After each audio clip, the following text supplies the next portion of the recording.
imanlı mümin musulman doğalla. Din terbiyetini, din Allah'dan olan edip ve terbiyetin eteğindeki edebin biri bicaken keplemesizlik. Bicaken keplemesizlik. Az keplemek peygamberlerin işidir. Yani aytacak kefini aytmanı almak değil. Aytacak kefini aytmalı, şonu uzaklaştırıp gurrun evi iyidini yitirdik de diydirmesizlik bir manası. Kıyıska keplep, neyme diydin düşünmedik de onun da diydirmesizlik. Purmana az keplemek. Gelişte gelişmesi mıdam kan keplemesizlik din edebidir.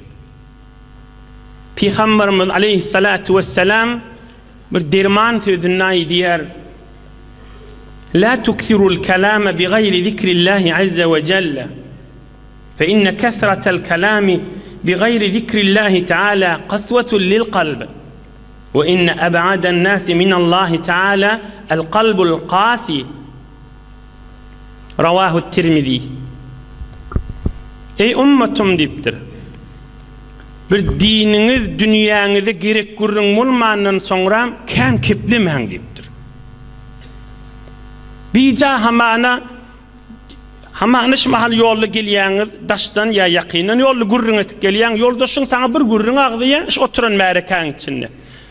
Ol hamana şu gurruny gyzyp barýa, sen aýdýan, şu gurrun derkulawr peýdasyz gurrun näme etjek diýen, şu diniň terbiyeti daş gowdatda. Bu gurrundan çıkaylı, peydasyz gurrun näme etjek? Öýde de şeýle. Beterde enatala, beterde erle, beterde erki adamla. Özünün bir agyrlygyny, özünün bir haybatyny, özünün bir öýde bir agyr sengilligini, öýde bir ulukonlugyny kan keplemesizlik bilen sabit etmelidir. Din terbiyetini kulak asyan Türkmen doğallar. Din terbiyetini eşdiyen Türkmen doğallar. Öýde taçagyň maşyna ya oturşykda şuhi öz ýerine gülüşmeli wagtlar bolýar. Şonda da dinin terbiyeti bir medeniyete koymak tamam etmeli. Ohum şi Resulullah aleyhisselamın ummatına ummat Müslümançılıkta bir ulamalar, dağyal ulamalar geçti ya da ve her zamanında da ba kıyamet etçeli. Olun bir dirman sözü var. Ey cemaat, şu zamanıken milletin ehemmiyetinden kaçıptır. Ünkü zamanında dahi ulamalar bir ehemmiyet berýänmişdikler. Bir kellesini ağır diýänmişdikler. Hatta şu mahal mollalyň bir okuyan kitaplary var, belagat dip, ilmi beyan dip, ilmi maani dip, fakat hesaplıcı kepleme vardı da. Ne kıyska keplemeli, ne kan keplemeli. İlmi beyan diýeli, ilmi belagat diýeli, ilmi bedi diýeli. Yürüytü ödünün 1 yıl 2 yıl vakti geçirilýär, 10 yıl 12 yılın içinde. Kadim ulamalar dahi bitir üstünne ehemmiyet berýänmişdikler. Ohum aýdýan keplerini özden hayrul kelami ma qalla ve jalla ve dalla. İslam ulamalarının altynyň suwy bilen ýazyp goýmaly görüňlerşi. Musulmanlyň ulamalarının aýdýan kefşi. Hayrul kelami ma qalla ve jalla ve dalla. Kefin qawsy qysgaja keplemeli, pormana keplemeli, açyk keplemeli. Kefin qawsy az keplemeli, pormana keplemeli, manasy kän bolsun. Ýöne özü açyk bolsun, hemme kişi düşünsün. Hele erkek düşünsün sen şu muhatabın, şu kulak asypdyr onun. Ey näme diýen qysgaja kepledin düşündirsene diýmesizlikde. Hayrul kelami ma qalla ve jalla ve dalla. Qysga bolmaly, manasy ulkan bolmaly, özü qyn keplemeli, açyk keplemeli. Enemiz Hazreti Aişa diye كان كلام رسول الله صلى الله عليه وسلم كلاما فصلا يفهمه كل أحد رواه أبو داود. Peygamberimiz aleyhisselam qisqa kepleyenmişti. Münglerçe derman hadisi vaha. Belki milyona var ya derman hadisler.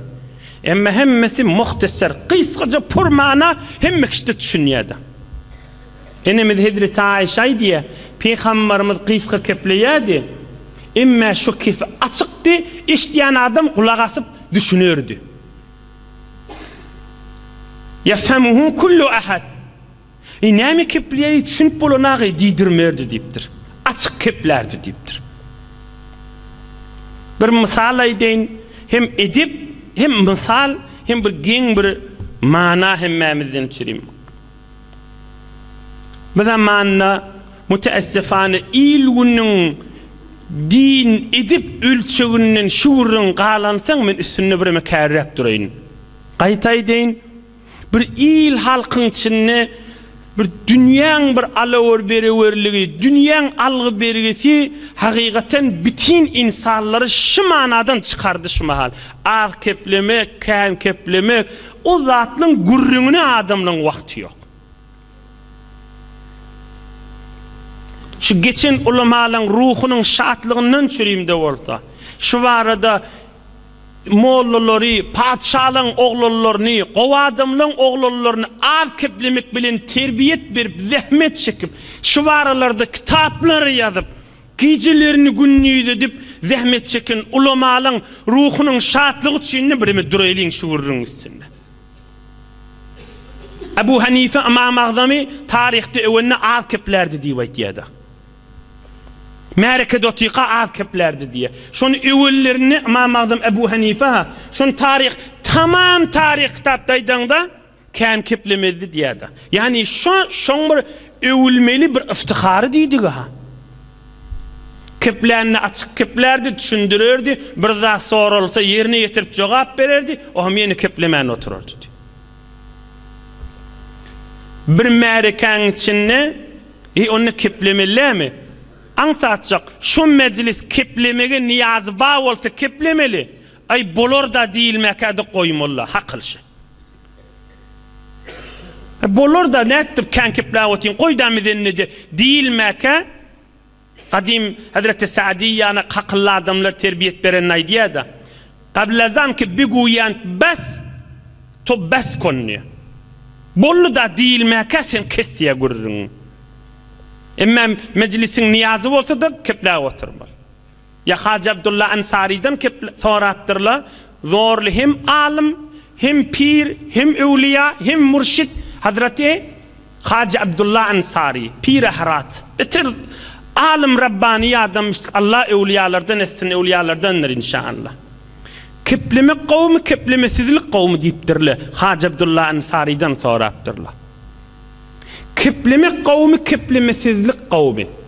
Hacı Abdullah Ansari, murşid adam, pir adam, insanları terbiyet veren adam, ol bir pirane cevap veriptir. Keplemek de qav deyip bolmaz, keplemesizlik de qav deyip bolmaz deyiptir. Hazır men şol adamı göreyim, bir neçe adamla keplemese qav, bir neçe adamla keplese qav. Adamsına bağıl deyiptir. Bir neçe adamlar keplemese qav, bir neçe adamlar kepleseler qav. O yani näme deyipdirler ham yine de. O ham aydipdir, bir adamlar kepledigiçe adamların qursağına qaranqılık düşýär, olar keplemese qaw deyipdir. Bir adamlar kepledigiçe tarafın qursaqlarynyň nuru artýar, olar adam näçe keplese qaw, adamlar dine gaşyn geçirer deyipdir. Hazreti Hacı Abdullah Ansari'ň aydyn kefiş. Be her hal Resulullah'ın özünden derman gurrun aýdylyň. Hazreti Ebu Hureyre aydiyer, bir gün Peygamberimiz, enemiz Hazreti Ayşe'nin hücresinden, otağından çıktı, men dirru izine düşüp gittim diye.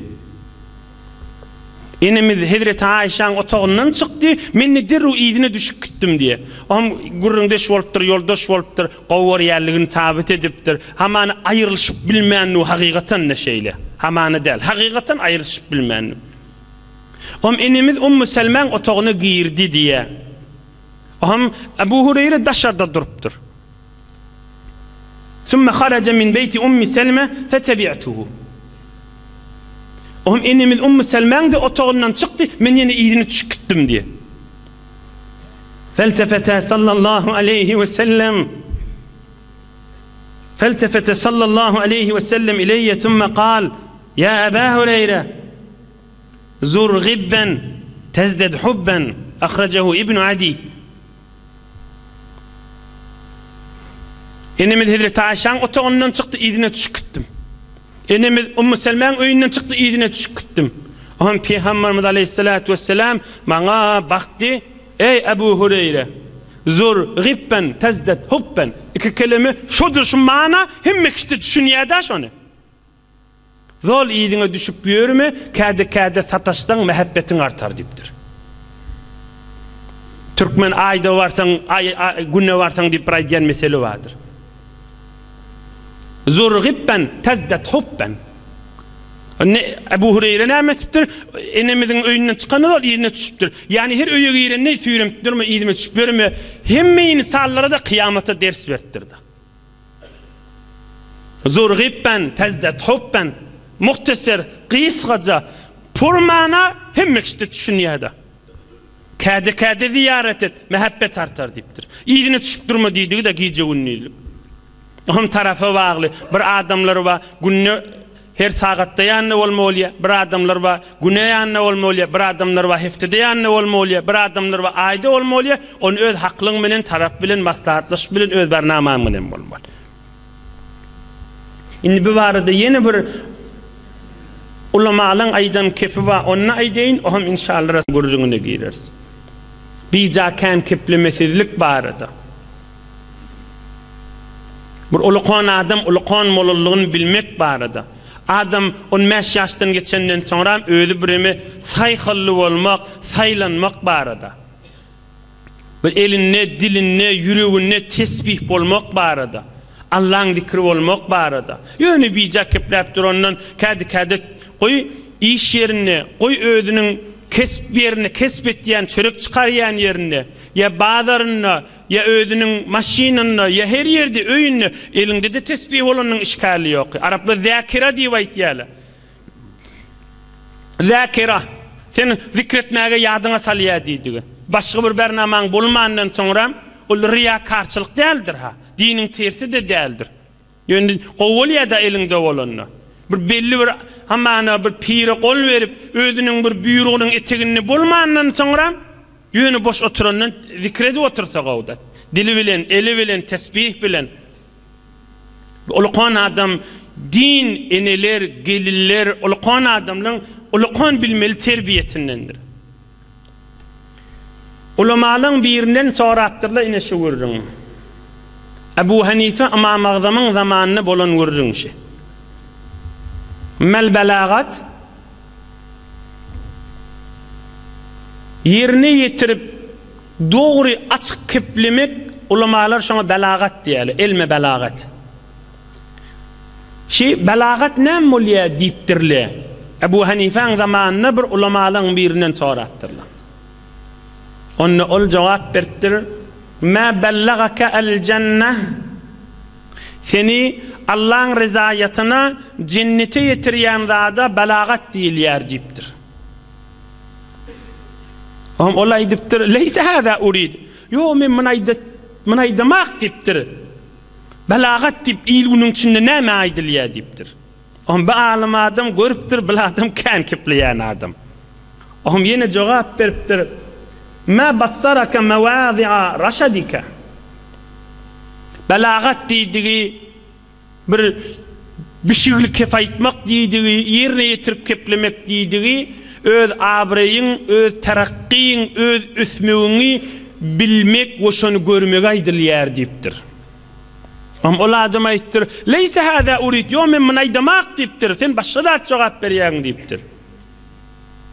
Ola ayttir, men lem yuhsin en yeskute, lem yuhsin en yesma, ve men lem yuhsin en yesma, lem yuhsin en yekule.